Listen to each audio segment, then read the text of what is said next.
అమ్మా మంచిగా మనవాళ్ళు కొట్టిస్తా ఉంటే తింటున్నా నాకు కొట్టిస్తారు. నా కొట్టిర్రా అంటే ఎవ్వరు కొట్టిస్తలేరు. నా మనవాళ్ళ నేను కన్నా కష్టపడి సాదుకున్నా. ఇవాళ నీకు కొట్టించి నాకు కొట్టియలే. సరే సరే చూస్తుంది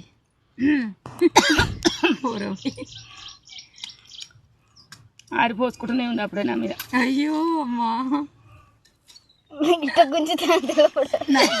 లేదని నేనైతే నా కోసి అంటే కోసిస్తలేరు. ఇక అమ్మమ్మ అనగానే అమ్మమ్మ కట్ చేసి ఇచ్చారు మంచిగా. ఇంత గట్టిగా ఉంది ఎట్లా చేస్తుర్రా మీరు? మనవాళ్ళు మగవాళ్ళు కాబట్టి కోసిస్తారు.